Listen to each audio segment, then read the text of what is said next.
You're listening to Risk and Resolve. And now for your hosts, Ben Connor and Todd Hufford. Welcome back to another episode of Risk and Resolve with your co-host, Ben and Todd. And today we have a very special guest, Deb Ault, who has a wonderful brand around Nurse Deb, nation famous. Nurse Deb, thanks for being with us today. Thanks for having me. Happy to be here. Yeah, Deb is the founder of AIM, Ault International Medical Management. It's a company focused on proactive medical management. And there's a key word in there, I feel like. Proactive. Yeah, there are three key words, but management is also another key word. Fair.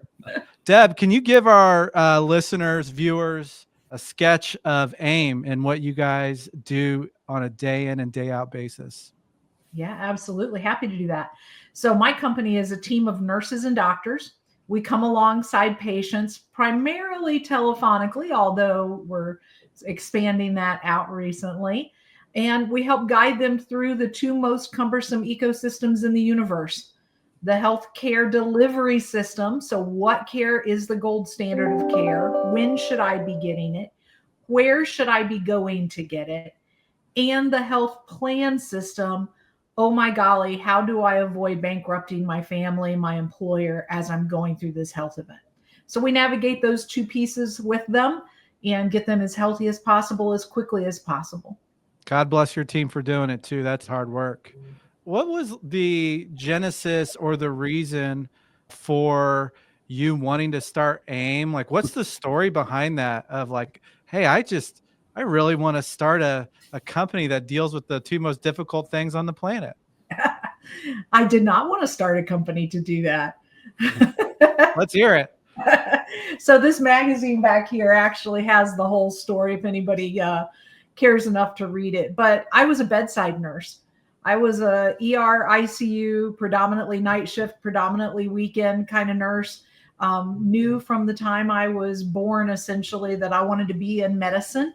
Discovered that being a doctor was probably not the right answer for me once I became a candy striper and saw what doctors actually had to do. And I didn't want to live at a hospital. I wanted to go work at a hospital and go home and have a family and, do some other things as well.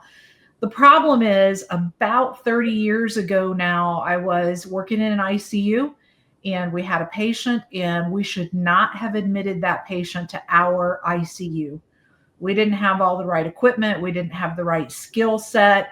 We reluctantly admitted him to stabilize him so he could be transferred. And the hospital chose not to transfer him. He actually ended up passing away. And it became really apparent to me in a conversation with my unit manager, when she finally, I was hysterical. I was sobbing, when she called me and said, "You don't have to come in tonight." And I was like, "Oh, good, you transferred him." She's like, "No, he passed away today." And I lost it. And she finally, in her attempts to settle me down, said probably the one thing that was more true than anything else she'd said. She said, "Do you know how much money we would have lost if we would have transferred him?" And that was kind of the pivotal moment for me that, wait a minute, we're making life and death decisions based on money. That is not what I signed up for. That is not why I became a nurse. Count me out, right? But what am I going to do? This is, what I feel like I've been called to do. And so my husband kind of, once he dug me out from the couch cushions in my deep depression, said, "You got to apply for this job." I had a master's in business, minor in math and statistics. And he said, "You've got to go apply for this managed care position." And I was like, no, managed care is evil. It's all their fault. They're the ones that are cutting the money and the funding so that hospitals can't afford equipment. And he's like, "We need an income. Apply for this job." So that's how I wound up in managed care. And then, as you guys know, in our industry, mergers and acquisitions are rampant, right? And so finally it got to the point where, wait a minute, if somebody's going to do this the right way, we're going to have to do it ourselves. we're going to have to take the leap. No TPA is going to let medical management be done the right way because they have a vested interest in different things, right? So actually, it was very much to my chagrin that I started the company, 20 plus years ago, but somebody had to do it and nobody was doing it. And so that's how I wound up here. So you stepped into a calling, it sounds like. I think so. Yeah. Unbeknown at the time, right? But I had an associate's degree in nursing. And when I was working at Ohio State University, they offered free tuition. And so I'm like, what's the class that weeds everybody out when they're trying to get their bachelor's in nursing? Statistics. Let me take that class first. By the way, I hated math up to that point. And a TA made it make sense for me. So every quarter I would look at what math class he was taking and I'd go take it because I was like actually enjoying and learning math. And then eventually it's like, wait a minute, you have enough credits to graduate. We need to kick you off the tuition reimbursement plan. And so they graduated me out with a bachelor's in business and a minor in math and statistics. Well, and then I was like, okay, business, that's it. Right. And then when this all happened at the bedside, I was like, somebody's got to take control of the purse strings. Somebody with some ethics and some morals and who actually cares about patients has to take control of the money. That's the only way we're going to fix the business of healthcare. So you hang a shingle with AIM and register with the state of Ohio, and you're like, okay, we're going to do this. We're going to solve healthcare. Now, where's all the clients? Like, how did all that start, right? Like, there's a dream, and then there's a reality of like, we have to fit ourselves into this healthcare ecosystem. Yeah, that is still the hard part in reality. Yeah. It's interesting because when my husband said, let's just do this for ourselves, right? The pivotal moment, we'll just build our own company. First, I asked him if he had somehow gotten into some drugs or something because he didn't know what he was talking about starting our own company. And then I asked him, how much money do you have? Because it's going to take $250,000 to start this company. He had 12 grand, by the way. Yeah. And then I said, well, we spend the 12 grand and we have to go to work for somebody else. We might as well try. So I called several people in the industry, employers in the industry that I had known for a very long time that were innovative, that were creative, that wanted to do better for their employees, that wanted to get out of traditional health insurance type arrangements. And I said, hey, listen, if I do this, if I build this company, would you hire me? And 8 of them said, yeah, we would hire you. 2 of them actually came on the first year. 4 of them still have never become a client, right? But they kind of gave me the comfort that, okay, yes, there are people out there who see it the way I see it, who believe in what I believe in, who want to solve it. And so that's why I decided to kind of take the leap and try it.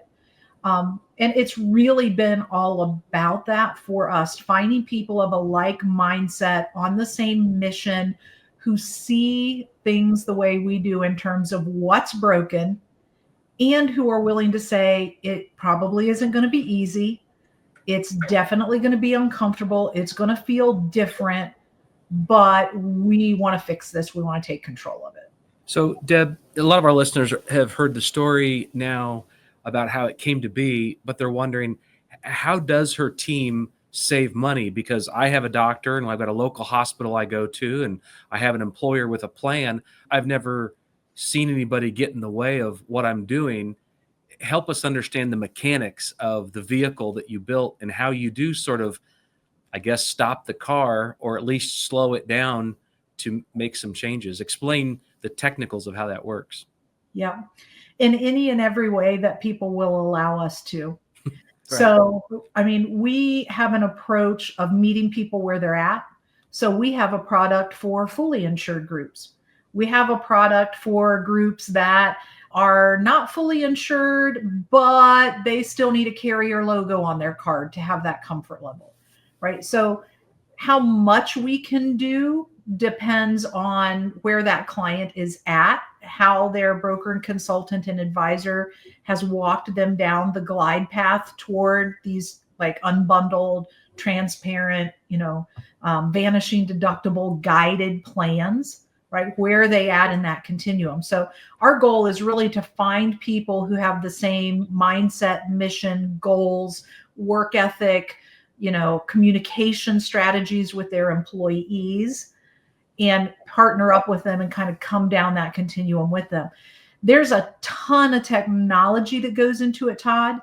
If you want to get to a total unbundled health plan and have maximum control and highest quality and lowest cost, then we have to take control of the pre-cert function. And when we do that pre-cert function, we incorporate navigation into that. So if somebody calls and wants to pre-certify an MRI and the place of service they're proposing is the hospital, we're going to call a timeout. Technical foul. Yep. You should not be doing MRIs in a hospital setting the vast majority of the time. Now, people will tell you that technology or a non-clinician could probably do that, except there are clinical reasons that you might want to do that imaging in a hospital setting, right? Somebody who weighs 700 pounds, they're probably not going to have the appropriate equipment in a non-hospital setting for that imaging. So that's why we bring nurses into it. But we had to build our own medical management software. There was no software that existed on the planet to do this kind of customization, to incorporate the MCG, evidence-based care guidelines, which is the science behind what's going to cure this person, where do the benefits outweigh the risk. That was a key component, and we had to build everything to accomplish it. And now we're licensing 40 plus different quality and cost transparency tools. And my nurses can't get out of our system and go hunting. Do I look at this one for imaging or do I look at that one? This is a hospital in Indiana versus a hospital in California. Which tool do I use for that? So we had to build all of that into our systems and tools just for the nurses who do it every day, all day long, to be able to navigate it. And now we're beginning, especially with AI and some of the other strategies that we're able to use, to get ready to turn that and start making that patient facing. So I was going to say, I think about how that example of an imaging where you're really kind of talking to the employee, let's say the person trying to get service, directing them somewhere else. I bet those conversations are a whole lot more easy than the ones where you're talking to the provider and maybe telling them that procedure is not necessary, or we need to go about it a different way. How does that work? I mean, you're talking with not only doctors and nurses in the facility, but their office managers who think their doctors walk on water and don't make any mistakes. What leverage do you have? What ultimate control do you have? And then what soft tools do you use in order to sort of navigate the ultimate best decision that you feel and know that this injured or sick person needs? So all of our nurses that work in our call center go through training in Prochaska method, motivational interviewing, and basic Dale Carnegie strategy. The other thing that we do is we use a natural language processing artificial intelligence software. And so it listens in to every single call as it's happening. We've programmed it to walk our call center nurses through the steps of the process. It listens for keywords. So if, for example, someone is suicidal, homicidal, unsafe, if someone is cussing on the call, it will automatically pull one of the call center managers into that call so that they can intervene or they can take action. If somebody says a keyword, right, they're going to cancel my procedure, it pops up and it tells that nurse, here's what to say, here's the next step to take. So it guides them through that process of that interaction. I wouldn't necessarily say it's easier or harder based on provider versus patient.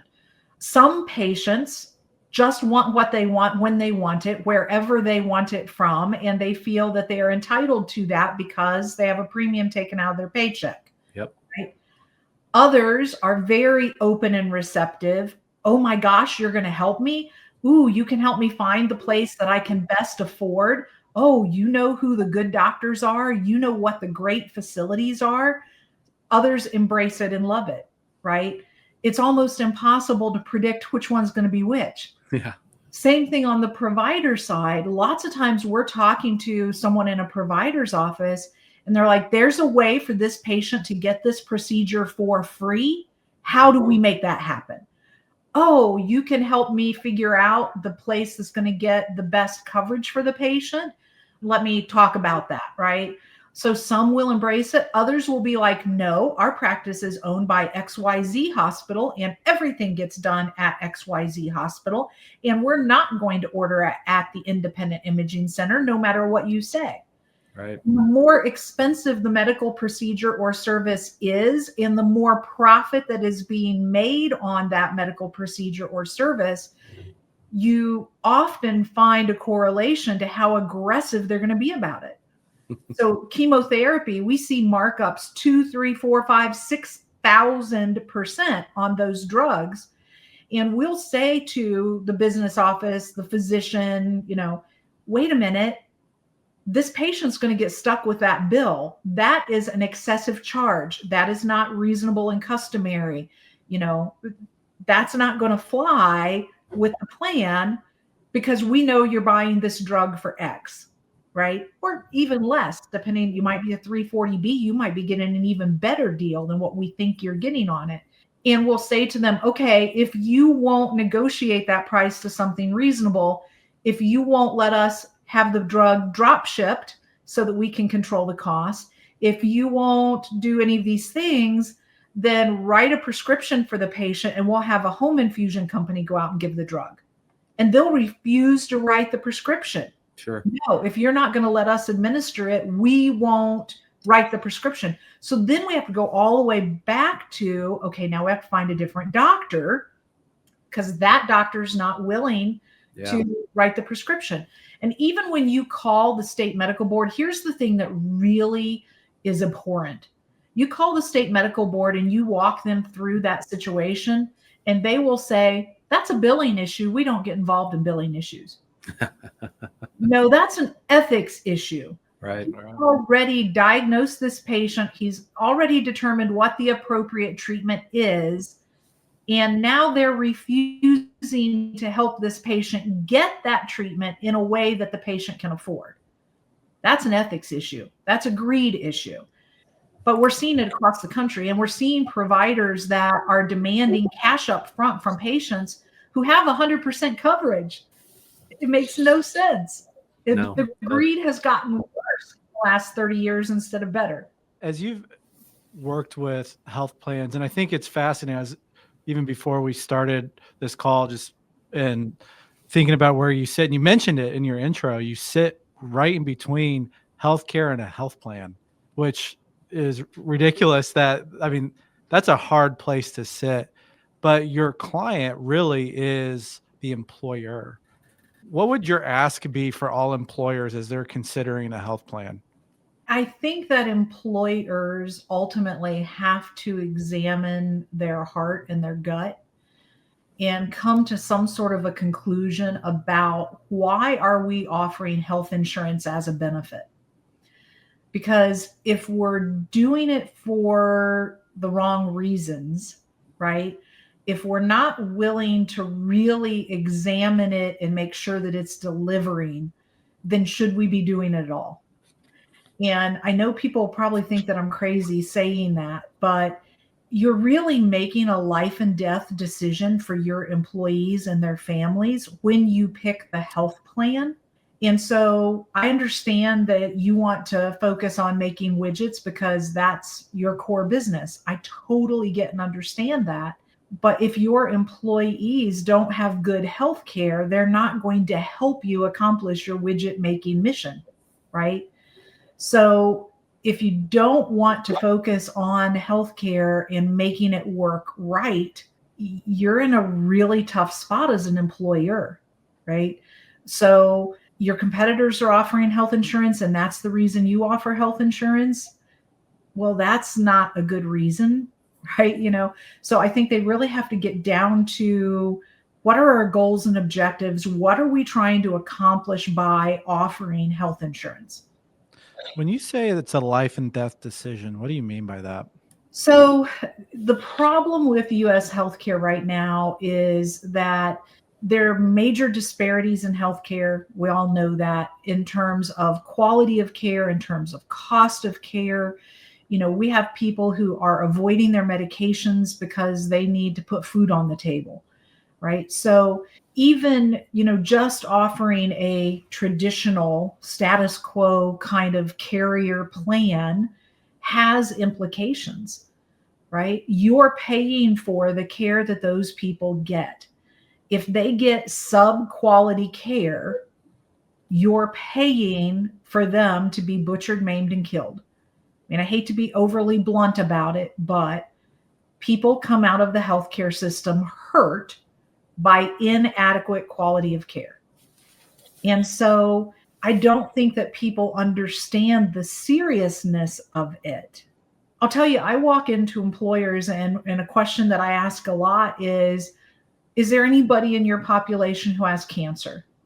And always the answer is yes, right? Mm-hmm. What has your insurance done to help them through that? Has anybody from the insurance even called them and offered to help them? Have they talked to them about, okay, if you're on chemotherapy, here's all the nutrition and hydration, and you can do a cold cap to avoid losing your hair? And has anybody even called them and said, hey, I might be able to help you? No, nobody's called them, right? So to me, as an employer, when I have somebody who's going through a health issue, I want somebody to help them. And right now, that's probably somebody in your HR department or your C-suite, if anybody is helping them, right? And that's an even bigger liability for you to take on when you're trying to help them and you don't have the tools and you don't have the resources and you're not a clinician and but you love your employees and you want to take care of them. And you're not taking good care of them by putting them into systems that don't give them any kind of advocacy or information or support. Deb, there's we've seen a flurry of executive orders out of our executive branch of our federal government. Let's put yourself as the chief executive of all healthcare in the country. That position doesn't quite exist. Deb would love that. Yeah, I know she would. Sign me up. And let's assume you did not have to go through the legislative bartering process. Can you describe what 2 or 3 executive orders that you would write and sign that would help turn the tide on this thing? Absolutely. I would say that everybody who scores above a certain level on the MCATs gets 100% scholarship into medical school. And as long as they maintain a 3.0 GPA, they keep that scholarship so that when they graduate, they have 0 debt. Okay, go ahead. Sorry. So that they can go into independent practice rather than becoming an employee of a hospital or a health system. And that medical schools are not allowed to admit anyone with a lower GPA or a lower MCAT score unless all of the available seats have been filled by people that are on scholarship. So let's break that down a little bit before we move to your next executive order. We are trying to get the best and brightest, the first part, right?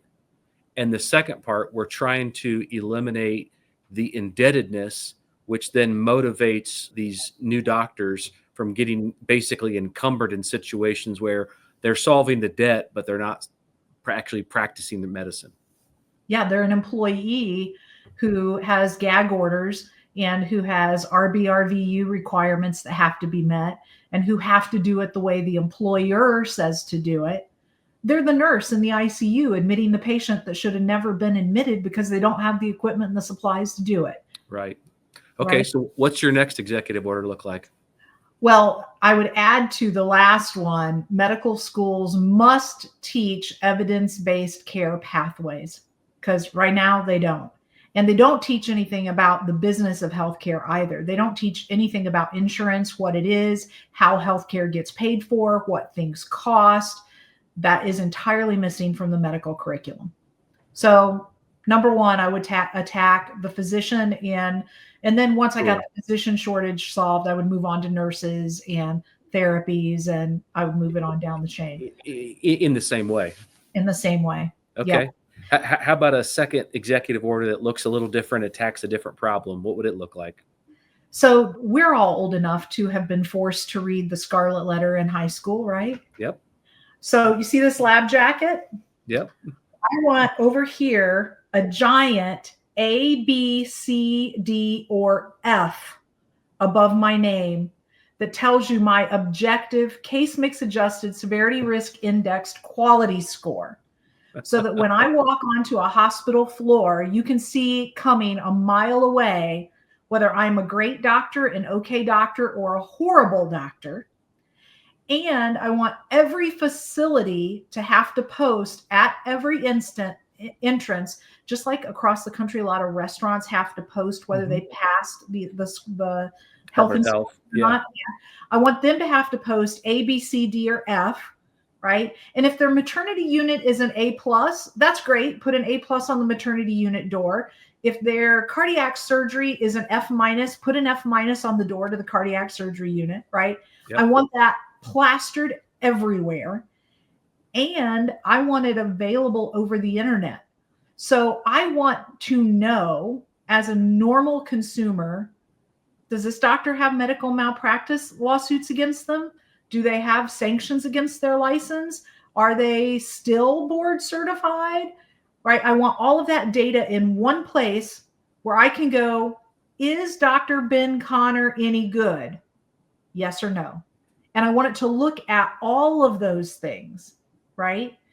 And I want the A doctors reimbursed at 100%, the B doctors reimbursed at 90%, the C doctors reimbursed at 7%, because the way fee-for-service system is rigged, the low-quality doctors make more money than the high-quality doctors. Wow. So what is the motivation to become an A+ doctor? Because when you do that, you become an A+ doctor, you have fewer services being delivered to that patient, so you get less money. So now you have to do high volume in order to make the same amount of money that a lesser quality physician is making on fewer patients, because he's getting to treat the infections and the readmissions and the complications that you're not treating. Because you solved it. Because you got them healthier quicker, and healthier people file fewer claims. Yeah. You got one last EO to sign here. What's it say? Oh man, I really wish I had 5 instead of 3. Can my third one be I get 2 more? Sure. Go for it. I was just giving you a pass thinking you might not have more, but it sounds like you've got plenty. Yeah. I think that I would get rid of 2 things.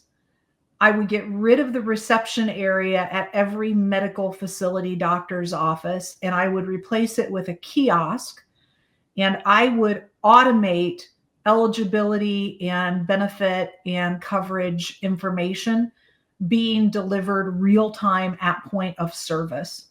And I would tell hospitals and health systems that you can't turn away someone who is quote unquote not participating.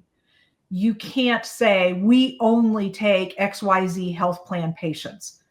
If a patient walks in your door, you have to take them, you have to treat them, figure out the money on the back end, right? Check their eligibility, check their benefits, understand, but you can't turn somebody away because you don't like the kind of insurance they're on. That to me is ridiculous. So unencumbering the system of networks and the waste that is. Absolutely. Absolutely. If I had a fourth one, I would mandate that everyone who bills for any kind of medical procedure or service has to have a clear breakdown of what the actual cost of delivering that care is. And that what they charge can be based on 2 things: the cost of care and the quality of care. So if you have a very low cost of care and a very high quality of care, that's great. I want to reward that financially. If you have a very low cost of care and a very low quality of care, I want to eliminate that, right? No, we don't want that, right? If If you have a low quality and a high cost, we don't want that, right? So, but the problem is healthcare providers and facilities, they don't even really understand what the actual cost of care is. When I call a facility and I talk about a knee replacement, and I have gone to Smith and Nephew's website and I see what the prosthesis is going to cost, they don't even know that number, right? I'm like, wait a minute, why are you charging 30 grand for this when the prosthesis only cost 8 grand? What do you mean it only costs 8 grand? Well, I'm sitting here looking at the website and their published price is this, right? How come I can go to Amazon and find that back brace for $25, but you're wanting to charge $500 for it? I know you're buying it for 25 or less because Amazon isn't losing money when they sell it, right? Sure. But practitioners have no clue. Hospitals, health systems have no clue what the actual cost of care is. And they want to wrap all kinds of fun stuff into their cost of care, like, maintaining the fountain at the entrance and valet parking and the fine art collection and the piano player in the lobby. And all those things are wonderful and lovely. And as a patient, great if you are looking for the Four Seasons experience, but those are not cost of care, right? Mm-hmm. We've kind of lost touch with what is necessary to deliver this care and what does it cost. How are insurance companies how are they involved in the mix for maybe influencing facility bad behavior or even a drain on the system? What's your take on insurance companies, like connectivity to what you just mentioned, or just in general other problems? Well, I think we all know that there's one insurance company that is the largest employer of physicians in the country, right? We've all seen what happens when insurance companies buy the pharmacy benefit managers or get bought by the pharmacy benefit managers, right? I think if you years and years and years ago watched, it was a comedy skit. I can't remember the name off the top of my head, but he gets shot with an arrow and he's talking about how much does it cost, and oh, doggone it, it'll come to me. But you almost have to think that they're in a back room somewhere winking and nodding and colluding, right? And MLR ratios made that so much worse. So I don't know. I've never worked for an insurance company per se. I've always worked for third-party administrators or on my own on behalf of self-funded employers. So I don't have a lot of insight there, but I just know that it's not working. Yes. We've got people out in the streets rioting about the cost of care. And I would think if anybody could do something about it, Blue Cross, United, Cigna, Aetna, to some extent Humana, would have done something about it. If they could, they would have.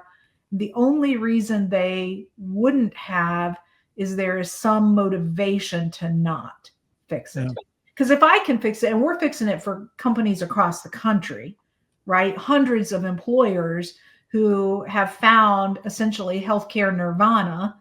It takes a while to get there, right? It's painful. There's some noise. There's a lot of work to get there. But once you get one of these cutting edge plans in and it's working well, the solution exists. So I can't understand why the carriers haven't embraced the solution. There's something there that we can't see or uncover.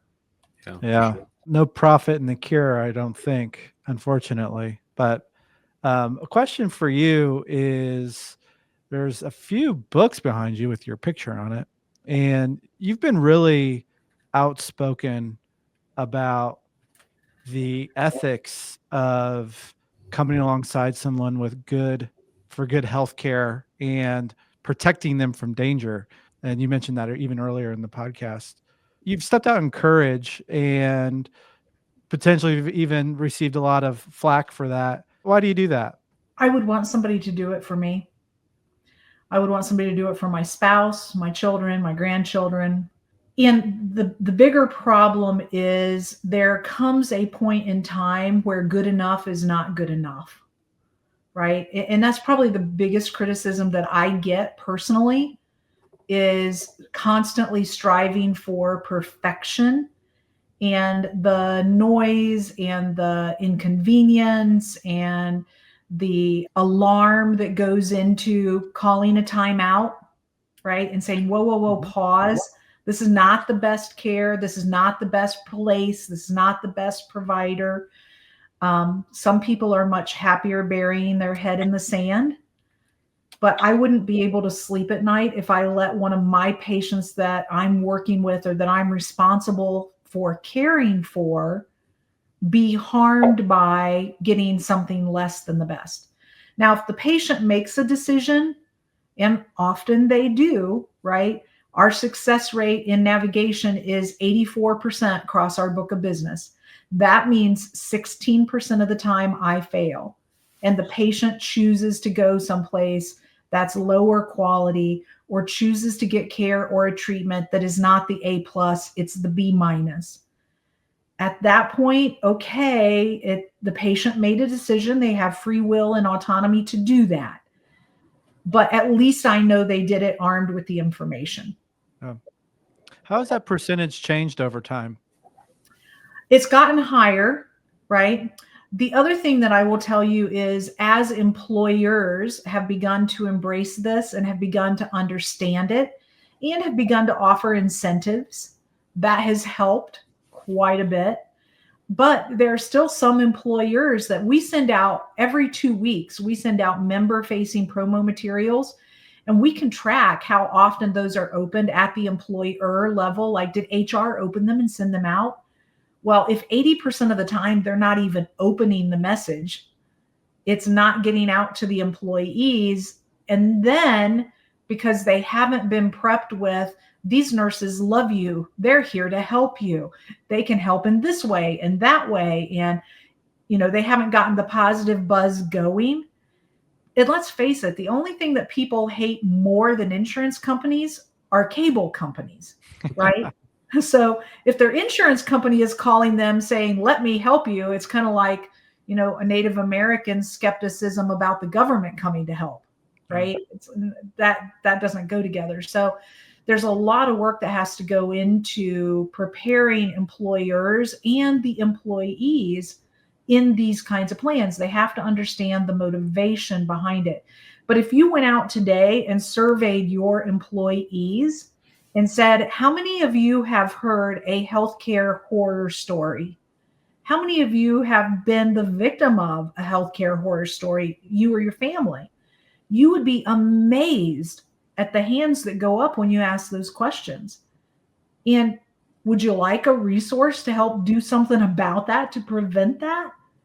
Everybody in concept thinks that it's good. When they're in the throes of a medical situation and they're emotional and they're upset and they're scared, and they believe that time is of the essence, calling a timeout in the middle of that can be disconcerting. And the only thing we can do is approach that empathetically and to feel confident that, listen, we have a responsibility to do this and to kind of protect you from the things that you don't even know you need protected from. A lot of people will say, when a friend or family has a sickness, they'll say, well, you need a patient advocate. You need someone to go to the doctor with you, which is 100% true. But as you and I know, there are some of our friends that would be better than others in that room. Some are just note-taking and they're not pushing. They're not asking clarifying questions, because when you're that sick person, you might be still on medication and not thinking clearly. You just don't feel well. You don't feel like asking questions. You just want to get better. When I think about what AIM does, is you are that patient advocate. While you may not literally be the physical person in the room, you're probably better because you have more knowledge, more expertise. You know where to go to get the answers. I've seen you in action in a couple different settings. One, of course, in the movie, and then just as a client, we've worked with your team. And whenever I think about you, the phrase righteous indignation comes to mind. And I mean that in the most positive way. And I feel like when you approach these things, you do have this righteous indignation that you want to fix it, you want to make it right. So a personal question for you, where's that come from? Was that mom or was that dad? Oh boy, probably a good combination of the two. It's interesting that you call it righteous indignation, because after my small group from Bible study saw the documentary, the first thing my pastor said to me was, "You cussed on a national television." I was mad. Yes, I did. It wasn't my best moment, but I was really upset about it. Yep. And just for clarity, that patient was in his 30s. He had lost his wife to COVID. He had been ignoring a massive headache for months because he was trying to take care of his 2 elementary school aged kids. We got a call one day that he'd been taken to the emergency room, was diagnosed with a stage 4 massive brain tumor. And then the people that were supposed to be caring for him and taking care of him and helping him and prolonging his life wanted to leave his 2 children as bankrupt orphans, because that's the path that whole scenario was heading down. Right. Now, you tell me anybody who has any kind of wherewithal at all who would not be indignant about that and upset by it. Everybody. But it happens every day. Every day in our U.S. healthcare system, those scenarios play out. Well, my encouragement to you is, I know you are teaching your team the mechanics of how to work through the system, but if you can also impart on them just a little bit of that righteous indignation, we might actually have a fighting chance. There you go. That's the part that AI will never be able to capture. That's right. That's true. That's so true. Well, Deb, we could go on for quite a bit longer for sure. Especially, I would love to ask you about family business, and maybe we'll have to just invite you back to do that, because you've been on this journey with your spouse and with your son and your daughter-in-law, and I'm sure that's been significant highs of highs, but also family business can be difficult. But since we're kind of at the end of our time, we like to ask our guests 2 questions. The first question is, what is a risk that you have taken that has changed your life? Besides cussing on national documentary? I think, starting the business, all those things that we've been talking about. But really, every day we take risk for our patients. We know that a customer can fire us, an employer can fire us at any point in time. So being committed to our moral compass, regardless of the risk that it might have, regardless of the money that we might lose, by staying committed to that, is probably the biggest risk that I continue to take every day. And the second and final question, what's unfinished that you have the resolve to complete? Oh, we definitely need a whole nother session, because AI and healthcare and getting into the hands of the patient, the information about what the best care is, who the best providers for that care are, and reversing the mindset of how people purchase healthcare, especially in the fee-for-service system, and getting them to understand that higher quality is cheaper. That is something that I really, really want to resolve. It's awesome. A lot of work to still be done. That is for sure. Nurse Deb, famously Nurse Deb, thanks for joining us today. And thank you all for listening. Have a good one.